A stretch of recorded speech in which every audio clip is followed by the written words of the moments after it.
અને બેભાન હાલતમાં પડી જાય છે અને કુર્તા ત્યાં સુધી હોય છે કે માર્યા બાદ એમને પોલીસ ચોકીએ ઢસડીને લઈ જાય છે અને 20 મિનિટ સુધી ત્યાં કને ગોદી અને મારવામાં આવે છે,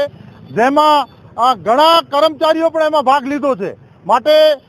વધારેમાં પાછું એવું છે કે પોલીસ અત્યાર સુધી નિવેદન લેવા પણ નથી આવી। દુઃખની વાત ત્યાં છે, પોલીસ પ્રજાનો મિત્ર છે અને અત્યારે જ પોલીસ જો આવી રીતે કુર્તા બતાવતી હોય કે ટ્રાફિક જેવા નાના એવા નિયમમાં ક્યાં આગળ પાછળ માણસ થાય અને રીતસરનો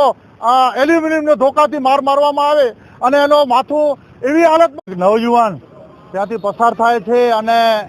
ક્યાંક ટ્રાફિક વધારે હોવાના કારણે પોલીસવાળા સીટી મારી હશે ને ક્યાંક આગળ પાછળ નહીં જોયું હોય અને નીકળી ગયા હશે। ત્યારબાદ તેને એવી પરિસ્થિતિમાં કોઈ પોલીસ કર્મચારી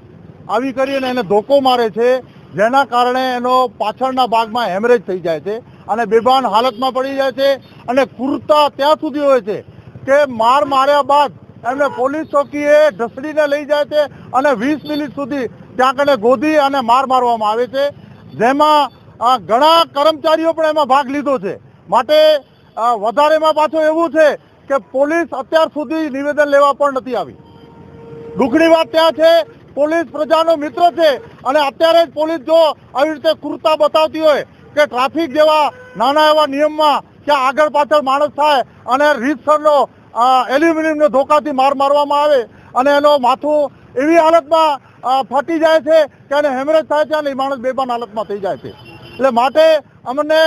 પૂરી આશા છે ન્યાયતંત્ર ઉપર ન્યાય મળશે, પણ આ પોલીસ તંત્ર જે છે તે ક્યાંક ને ક્યાંક આ કામગીરીમાં નબળું પડી રહ્યું છે તેવું જોવા મળી રહ્યું છે। માટે અમારી ઉચ્ચ અધિકારીઓને વિનંતી છે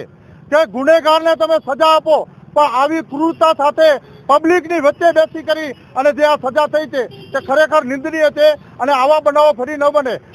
ગુનેગાર હશે એ ગુનેગારને સજા આપો એમાં અમે સાથે છીએ, પણ જે આ કુર્તાની સાથે નાનો એવો નવજુવાન ત્યાંથી પસાર થતો હોય અને ક્યાંક સીટી ન સાંભળે કે પોલીસનો અવાજ ન સાંભળે અને પાછળથી જો એને ધોકો મારવામાં આવે અને એ બેભાન થઈ જાય અને બેભાન થયા બાદ પણ માનવતાની જગ્યાએ તેને ઢસડી અને સીધા